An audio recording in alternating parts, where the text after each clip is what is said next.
Good morning student. Today we are going to attend the economic class. Today we are going to start the new chapter, that is chapter number 3rd of part B. Name of the chapter is census and sample method of collection of data. Topic covered in this video, that is concept of census and sample method, method of sampling, difference between census and sampling method, or next is liability of sampling method. So students, we are going to start our chapter number 3rd, that is census method. Census method क्या होता है? In which the data are collected covering each and every item of universe and population relating to the problem under the investigation. census method में हर एक बंदे की हम लोग investigation करते हैं, जो भी जिससे हमें कोई प्रॉब्लम हो या जिसके रिगार्डिंग हमने इन्वेस्टिगेशन करनी है, मतलब हर एक बंदे की इन्वेस्टिगेशन होगी, उसको हम लोग क्या कहते हैं? Census method. So students, we have to do the merit and demerit of this. So we are going to start the merit. The first, you have to learn any 3 points from this, 3 merit and 3 demerit. So first is reliable and accurate. The result based on census method are always क्या होता है? Accurate और highly reliable होती है. ये क्यों होता है? Because each and every item of the population is studied. जो कि जितने भी items हैं उसको हम लोग study कर रहे हैं, तो ये मेथड हमेशा क्या होएगा? एक्यूरेट होगा. लेस्ट बायस्ड होगा, क्योंकि result based on the census method less biased होती है, because absence of investigator description regarding the selection of sample item. इसमें हर एक आइटम को लेना होता है, इस करके इन्वेस्टिगेशन की कोई अपनी मर्जी या स्पेसिफिक मतलब कोई डाटा इसने कलेक्ट करना हो या अपनी मर्जी उसकी इन्वेस्टिगेटर की नहीं चलती है. तो this is very easy point. This is also very easy point. You can learn this also, study of complex investigation. When the item in a universe are complex in the nature.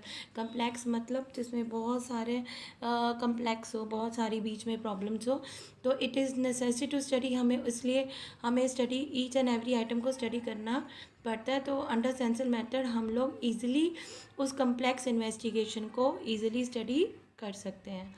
So we have done the 3 point under the census method. If you have to do these 2 point, so you can also do that, but that is extensive information. Information collected through this census method is quite exhaustive and therefore more meaningful. ये more meaningful क्यों होती है? क्योंकि हर एक item हम लोग इसमें एग्जामिन करते हैं. सो जितनी भी इंफॉर्मेशन हमको इसमें से मिलेगी वो हमेशा क्या होएगी? मीनिंगफुल होगी. Study of diverse characters.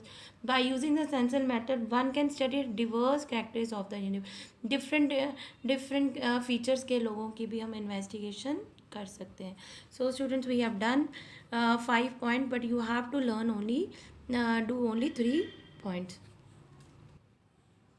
So our next is demerit of census method. First is costly method है. कॉस्टली मेथड क्योंकि हर एक बंदे की हमने इन्वेस्टिगेशन करनी है, so this is a costly method. इसमें बहुत ज़्यादा मैन पावर की लोड पड़ेगी, क्योंकि इसमें हर एक बंदे की हमने क्या करनी है? इन्वेस्टिगेशन करनी है. ये लार्ज इन्वेस्टिगेशंस के लिए मतलब not suitable for the large investigation. जो बड़ी बड़ी इन्वेस्टिगेशंस होती हैं उसके लिए सुटेबल नहीं है. ये स्मॉल इन्वेस्टिगेशंस के लिए सुटेबल है, क्योंकि हमने इसमें ईच एंड एवरी आइटम हमने इसमें कलेक्ट इन्वेस्टिगेट करनी है. So we have done the census method, जिसका आपने मेरिट एंड डीमेरिट करी है. इसी तरह आपने करना. Next method is census method. Census method क्या होता है? In the method in which the data is collected about the sample on a group item taken from the population for the examination and conclusion are drawn from on their basis. ये simple language में census method का sample method का मतलब क्या होता है? Each and every item को ना लेके कुछ आइटम्स को जिसको इन्वेस्टिगेटर को लगता है कि they are the perfect sample, उनमें से ही उनको कुछ आइटम्स को ही लेके हम लोगों ने जब इन्वेस्टिगेशन कर लेते हैं, सबको नहीं लेते हैं, तो उसे हम लोग क्या कहते हैं? Sample method. फॉर एग्जांपल, जैसे अगर मुझे चेक करना है कि राइस बॉईल हो गए कि नहीं हो गए, तो मैं कुछ राइस को ही देख के पता चल जाएगा कि राइस बॉईल हो गए हैं. तो अगर मुझे ब्लड टेस्ट लेना है for examining the daily only a few drop of blood, doctor examine कर लेता है हमारा क्या ब्लड ग्रुप है. सारे ब्लड को नहीं एग्ज़ामिन करता, वो थोड़ी सी ड्रॉप्स लेकर ही एग्ज़ामिन कर लेता है कि पर्सन का क्या ब्लड ग्रुप है। इसका मतलब क्या हुआ कि ईच एंड एवरी आइटम हमने इसमें नहीं लेनी है, कुछ सिलेक्टेड आइटम्स को ही लेके या कुछ आइटम को ही लेके जब हम सैम्पल करते हैं तो हम लोग क्या कहते हैं उसको सैम्पलिंग मेथड। यही डिफरेंस है मेन की सेंसर मेथड में हम लोग ईच एंड एवरी आइटम लेते हैं और सैम्पल मेथड में कुछ सिलेक्टेड आइटम या कुछ आइटम्स को लेके हम लोग इन्वेस्टिगेशन कर लेते हैं। So first point is that is merit, that is economical. ये इकोनॉमिकल है, क्यों इकोनॉमिकल है? क्योंकि इसमें each and every item study नहीं होती है, कुछ सिलेक्टेड आइटम्स को ही ओनली सम यूनिट्स को लेके हम लोग अपनी इन्वेस्टिगेशन कर लेते हैं। टाइम सेविंग है, ये भी टाइम सेविंग क्यों है कि कुछ आइटम्स को ही हमने लेकर अपनी इन्वेस्टिगेशन कर लेनी है, तो ये भी क्या होगा अपना time saving. So next is identification of error. Because of only limited number हमें पता चल जाता है कि कहाँ पे हमारी एरर है। नेक्स्ट इज लास्ट इन्वेस्टिगेशन, इसमें कवर कर सकते हैं, क्यों कर सकते हैं? क्योंकि सारी इन्वेस्टिगेशन नहीं करनी, हमने कुछ आइटम्स को लेके ही अपनी इन्वेस्टिगेशन करनी है। Administrative convenience, this is an administrative convenience in handling limited numbers of the item, more capable and efficient investigation can be appointed. Administrative convenience means ये एडमिनिस्ट्रेटिव कन्वीनियंस क्या कि लिमिटेड नंबर्स ऑफ आइटम को ही हमने collect करना है, तो एक investigator को पॉइंट करके जो कैपेबल है हम अपना इन्वेस्टिगेशन कर सकते हैं। Next is more scientific, sample method is more scientific because sample data can be conveniently investigate on the various angle. ये कन्वीनियंटली हम लोग डिफरेंट एंगल से इसकी इन्वेस्टिगेशन कर सकते हैं, क्योंकि हम इसमें हर एक आइटम की इन्वेस्टिगेशन नहीं करते हैं। Next we are going to do the demerit. Demerit में भी इसके 3 पॉइंट करने हैं, मेरिट के भी 3 पॉइंट करने हैं। पार्शल क्या है? It is only partial investigation of the universe, the investigator is bias in selection of the sample is not ruled it out. जो इन्वेस्टिगेटर है वो बायस्ड हो सकता है कई बार, कैसे? वो अपनी मर्जी से ही सैम्पल सेलेक्ट करेगा, तो उसको जो अच्छा लगेगा वो उसी से ही अपनी इन्वेस्टिगेशन करेगा। रॉन्ग कंक्लूजन, कई बार जो इन्वेस्टिगेशन है अगर सैम्पल गलत लिया तो उसके कंक्लूजन भी क्या आएगा? गलत आएगा। Difficulty in selecting the representative sample, तो it is not very easy to select the sample which would represent the features of the entire population. बहुत मुश्किल है कि किन को लेकर हम लोग अपने सैम्पलिंग को रिप्रेजेंट करें, कौन से डाटा से हम लोग अपने सैम्पलिंग को रिप्रेजेंट करें, ये भी हमारे को सिलेक्ट करना क्या होगा? डिफ़िकल्ट होगा। Difficulty in framing a sample, sometime the universe में बी सो डिवर्स, डिफरेंट फीचर्स होते हैं, कई बार बहुत डिफरेंट करैक्टर्स के होते हैं, तो इसलिए हमें डाटा को फ्रेम करना बहुत मुश्किल हो जाता है। एक स्पेशलाइज्ड नॉलेज होनी पड़ेगी, जिसको भी सैम्पलिंग डाटा को हैंडल करना है उसको क्या होना पड़ेगा? उसके पास क्या होनी पड़ेगी? Specialised knowledge. So these are the 5 demerit and we have done the 6 demerit of the sample method, but we have to learn only 3 point from this. So now we are going to do our next question, that is of sample. First representative होना बहुत ज़रूरी है। Data sample method के लिए कौन कौन से ज़रूरी है हमें? सबके पहला क्या है? Representative. A sample must represent all the, जो भी हम रिप्रेजेंटेटिव ले रहे हैं वो बंदा पूरे सैम्पल को रिप्रेजेंट करना उसका बहुत ज़रूरी है। It is possible only when each unit of the universe stand equal chance of being selected in the sample. ये तभी होगा कि जितने भी बंदे हैं उनका यूनिट हम लोग एक ही लें। Next is independent, all the unit of the sample must be independent of each other. In other word, inclusion of one item in the sample should not be depend upon the inclusion of other items of the universe. एक दूसरे के ऊपर depend नहीं होने चाहिए, independent होने चाहिए। जो भी हम लोग सैम्पल ले रहे हैं इन्वेस्टिगेशन के लिए वो किसी के ऊपर डिपेंडेंट नहीं होने चाहिए। Next is homogeneity. होमोजेनिटी का मतलब क्या होता है? सेम। जो डाटा है, जो भी हम लोग इन्वेस्टिगेशन कर रहे हैं सैम्पल के लिए, वो होमोजीनियस होना चाहिए, होमोजेनिटी होनी चाहिए, मतलब वो डाटा सेम होना चाहिए। जैसे मतलब हमारे फॉर एग्जांपल स्कूल की यूनिफॉर्म क्या होती है? सबके लिए सेम होनी चाहिए, सेम ही होती है, तो होमोजेनिटी मीन्स सेम। तो मतलब जो भी हम सैम्पलिंग के लिए डाटा लेते हैं वो डाटा क्या होना चाहिए? हमारा होमोजीनियस होना चाहिए। Next is accuracy, the number of the item in the sample should be fairly adequate so that some reliable conclusions are drawn covering the features of the universe as a whole. जो भी data वो advocate होना चाहिए, मतलब वो reliable होना चाहिए कि उससे उस मतलब वो उसमें वो मतलब उससे हम लोग पूरी की पूरी अपनी इन्वेस्टिगेशन पूरी कर सकें, मतलब विश्वास हो सके हमारा उसके ऊपर। Next is method of sampling. Sensor method के कोई भी मेथड नहीं है, और बट सैम्पलिंग मेथड के हमारे आगे मेथड्स हैं। तो फर्स्ट मेथड है आपका कौन सा है मेथड ऑफ सैम्पलिंग में, कौन सा है? First is random sampling and next is non random sampling. Random sampling के अंदर आपके दो ही मेथड है, दैट इज लॉटरी मेथड और next is table of random numbers. ये किसके अंडर आते हैं? रैंडम सैम्पलिंग के। और नॉन रैंडम सैम्पलिंग के अंडर तो आपका कौन सा ये 5 मेथड्स आते हैं, वो किसके अंडर आएंगे? Non random sampling. So we are going to start from the random sampling. Random sampling का मतलब क्या होता है? इस रैंडम सैम्पलिंग में हर एक बंदे को ईच एंड एवरी आइटम जो होता है उसको इक्वल चांस मिलता है सिलेक्शन के लिए। मतलब हर एक बंदे को क्या मिलता है? इक्वल चांस मिलता है सिलेक्शन के लिए। This is called random sampling. Random sampling के अंदर दो मेथड होते हैं, that is lottery method and table of random number. So we are going to start. First is lottery method. Lottery method सबको पता ही है, एक paper slips are made of each. जो पेपर स्लिप बना लिए जाते हैं जितने भी बंदे हैं यूनिवर्स में। So these slips are shuffled in a box. हम इस सारी स्लिप्स को डाल के हम लोग क्या कर लेते हैं? शफल कर लेते हैं। And some of the slips are drawn to form a sample of universe. कुछ आइटम को हम लोग सेलेक्ट कर लेते हैं, that is called lottery method. मतलब सबको चांस मिला बट सिलेक्शन क्या किसके ऊपर आती है? चांस के ऊपर। Tables of random number.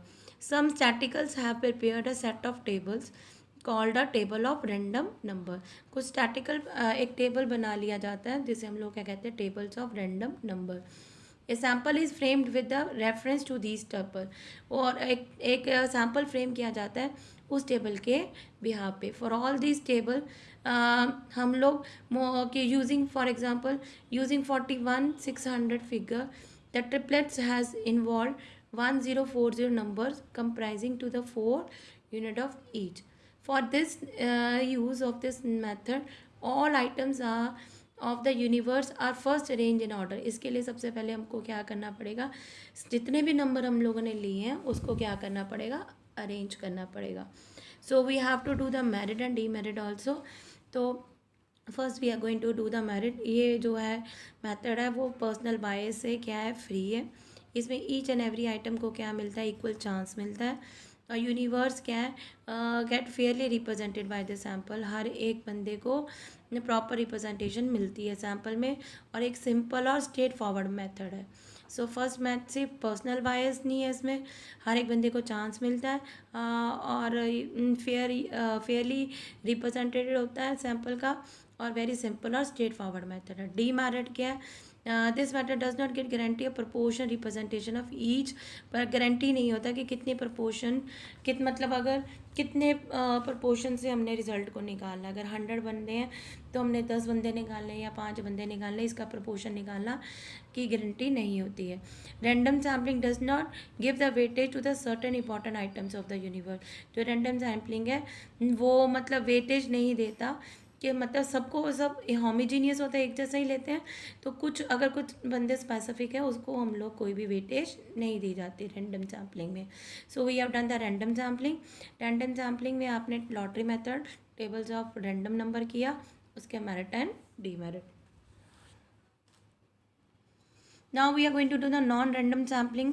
Non-random sampling include all those method of sampling in which all items of the population does not have equal probability of being selected in the sample of study. जो non random sampling होते हैं सब बंदों को chance नहीं मिलता selection के लिए। रैंडम में हर एक बंदे को चांस मिलता है और नॉन रैंडम सैम्पलिंग में सबको चांस नहीं मिलता। प्रोबेबिलिटी होती है कि किसका कौन सेलेक्ट होगा। First is purposive sampling. इस मेथड में क्या होता है कि investigator himself make the choice of the sample. वो अपने आप सैम्पल की चॉइस बनाएगा जो उसके ओपिनियन में उसे लगेगा कि these are the best represented of universe. मतलब इसमें मर्जी किसकी चलेगी? इन्वेस्टिगेटर। हर एक बंदे को चांस नहीं मिलेगा, इन्वेस्टिगेटर की मर्जी होती है। इन्वेस्टिगेटर अपने आप देखेगा कि दीज आर द कि ये सैंपल सबसे अच्छे हैं और उनसे ही वो इन्वेस्टिगेशन करके अपनी इन्वेस्टिगेशन करेगा। सो मेरिट क्या है इसका, ये फ्लेक्सिबल है। Next is selection item can be deliberately tuned into the purpose of the study. हम लोग क्यों कर रहे हैं वो इजीली हम लोगों को पता चल जाता है। ये क्या है, वेरी सिंपल टेक्निक है सैम्पलिंग की, क्योंकि इसमें ईच एंड एवरी आइटम लिया नहीं जाता। जो मुझे लगता है कि these are the best items, so मैं उसी से अपनी सैम्पलिंग कर लेती हूँ। Next is demerit, there is a possibility of personal bias भी हो सकती है। क्योंकि इसमें मेरी मर्जी चलेगी, तो मेरे को लगेगा जो सैम्पल अच्छा, तो मैं उसी हिसाब से अपनी सैम्पलिंग कर लूँगी। Because of possibility of personal bias, तो इसके ऊपर जो आंसर आएगा वो क्या होगा, डाउटफुल होगा कि मेरे ख्याल से वो आंसर सही है कि गलत ना। Next is mixed sampling. Mix sampling क्या होता है, under this method of sampling population हो जाती है डिवाइड। पॉपुलेशन को हम लोग डिफरेंट डिफरेंट ग्रुप्स में डिवाइड कर लेते हैं of different feature. Some of items are selected from each group, so the entire population is get represented. मतलब मिक्स सैम्पलिंग का मतलब क्या आता है, हम डाटा को जो दो ग्रुप्स में डिवाइड कर लेते हैं उसके फीचर्स के हिसाब से। मतलब फॉर एग्जांपल बॉयज़ अलग का ग्रुप अलग बना लिया, गर्ल्स का ग्रुप अलग बना लिया। फिर बॉयज़ में से रैंडमली किसी को सिलेक्ट कर लिया, या गर्ल्स में से किसी को भी रैंडमली सिलेक्ट कर लिया। मतलब पहले ग्रुप बना लेने हैं आपने अपने यूनिवर्स के ऑफ डिफरेंट नेचर, फिर उसमें से रैंडमली उन ग्रुप्स में से किसी को भी सिलेक्ट कर लेना है। Now some of the items are selected from each group, so the entire population get represented. इन दोनों ग्रुप्स में से कुछ आइटम्स को सिलेक्ट करके हम लोग अपने इन्वेस्टिगेशन कर सकते हैं। सो मेरिट है इसके क्या है, आपके फर्स्ट मेरिट क्या है, this matters cover the Divers characteristics of the population. Different different features के हम लोग डिफरेंट डिफरेंट ग्रुप्स की हम लोग इन्वेस्टिगेशन कर सकते हैं, और इन डिवर्स फीचर्स के ऊपर हम क्या कर सकते हैं, अपने डाटा को पॉसिबल बना सकते हैं। नेक्स्ट है the method of sampling offer the reliable as well a meaningful result. जो भी मेथड है, ये मेथड से हम लोग जो भी रिजल्ट आएगा वो मीनिंगफुल रिजल्ट आएगा, क्योंकि हमने डिफरेंट डिफरेंट फीचर्स के ग्रुप बना के उसमें से हमने सिलेक्शन करी है। सो डीमेरिट क्या है, this method is suitable only for the when there is a complete knowledge about the diverse features of the population. ये डाटा तभी पॉसिबल, ये मेथड तभी पॉसिबल है जब हमें पूरे यूनिवर्स की पूरे पॉपुलेशन की नॉलेज है, तभी हम लोग उसके बारे में हम लोग इन्वेस्टिगेशन कर सकते हैं। जो इसकी जो स्कोप है वो क्या है, लिमिटेड है। There is a possibility of bias at the time of classification of population to different strata या ग्रुप। इसमें क्या हो सकता है, पर्सनल बायस हो सकता है जब हम पर्सन को सिलेक्ट कर सकते हैं डिफरेंट डिफरेंट ग्रुप में से। When the size of population is already small, जब साइज ऑफ पॉपुलेशन क्या होती है, स्मॉल होती है, उस स्मॉल पॉपुलेशन को आगे हम ग्रुप में डिवाइड करेंगे तो इट मे बी डिफ़िकल्ट, वो हमारे को बहुत डिफ़िकल्ट होगा। ऑलरेडी हमारा जो एरिया स्मॉल है उसको हम फिर डिवाइड करेंगे, फिर उसमें सेलेक्ट करेंगे, तो ये पॉसिबल मुश्किल हो जाता है। सो फर्स्ट इज़ क्या, डिवर्स फीचर्स हैं। Divers features on the basis of this Divers feature जो कंपेरेटिव एनालिसिस हम इजीली कंपेयर कर सकते हैं, और मतलब ये कंपेरेटिव इजीली हम कंपेयर कर सकते हैं। रिलायबल और मीनिंगफुल रिजल्ट आता है इसका। डीमेरिट क्या है, ये लिमिटेड स्कोप ही है इसकी, और इसमें पर्सनल बायस है, not suitable for the small investigation. So next is systematic sampling. Systematic, ये कौन सा अपना थर्ड मेथड आ गया। थर्ड मेथड में कौन सा है, किसके कर रहे हैं हम, non random sampling. Systematic sampling में हम लोग डाटा को या तो डाटा को जोग्राफिकली अरेंज कर लेते हैं, या अल्फ़ाबेटिकली, या असेंडिंग या डिसेंडिंग। मतलब जब डाटा को किसी सिस्टम से जब हम डाटा को अरेंज करते हैं उसको हम लोग क्या कहते हैं, सैम्पलिंग मेथड। मतलब या तो न्यूमेरिकली, या जोग्राफिकली, या अल्फ़ाबेटिकली जब हम अरेंज करेंगे उस सैम्पलिंग को क्या कहते हैं हम systematic sampling. And each the item of the numbered item is selected to the item, तो उसको हम लोग क्या कहते हैं, सिस्टमैटिक सैम्पलिंग। दिस मेरिट में क्या, this is very simple method. और सेकंड पॉइंट क्या, there is a hard any possibility of personal bias in this. इसमें पर्सनल बायस नहीं होती है, क्योंकि हम लोग ने सारे डाटा को या तो असेंडिंगली या डिसेंडिंगली या जोग्राफिकली या अल्फ़ाबेटिकली हमने अरेंज करना है। नाउ डीमेरिट क्या है, each item in the universe does not get the equal chance of being selected because only first item is selected on the basis of random sampling. जो first items होते हैं उनको ही हम लोग सिलेक्ट करते हैं। If all the item in the population are homogeneous, this method of the sampling serves no specific purpose. अगर सारा डाटा सेम है तो हम लोग इसमें इसको फिर तो सैम्पलिंग करने का कोई भी फ़ायदा नहीं है, कोई नो स्पेसिफिक पर्पस, इससे कोई भी मतलब इन्वेस्टिगेशन करने का कोई भी फ़ायदा नहीं है। So next is next fourth is quota sampling.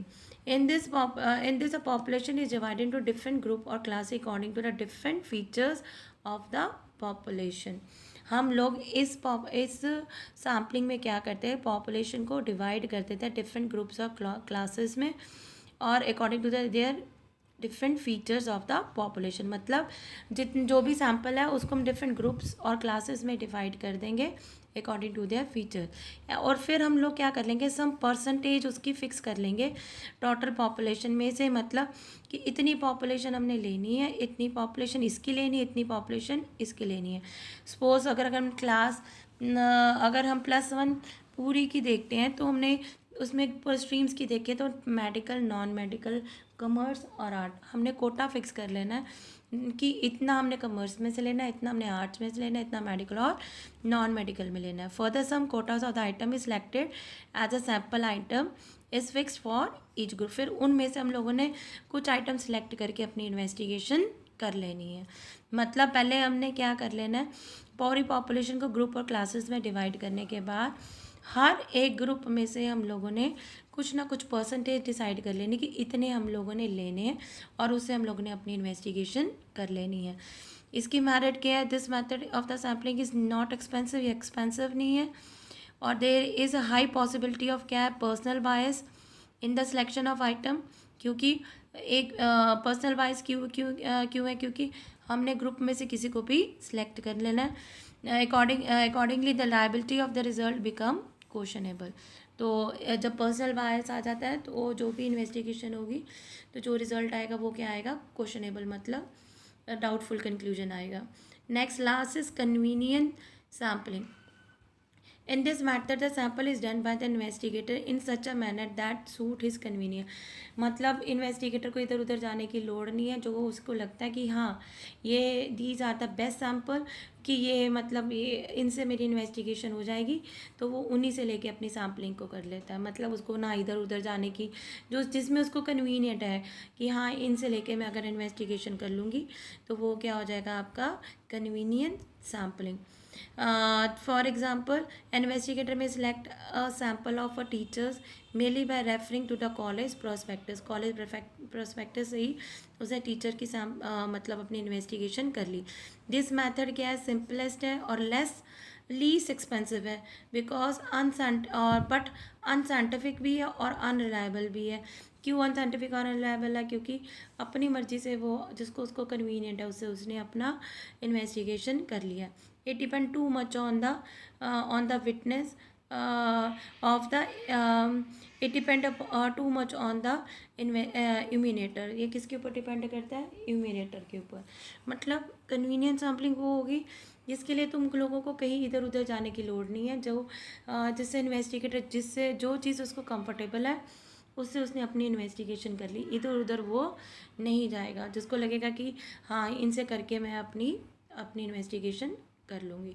So students, we have done the third chapter, that is census and sample method.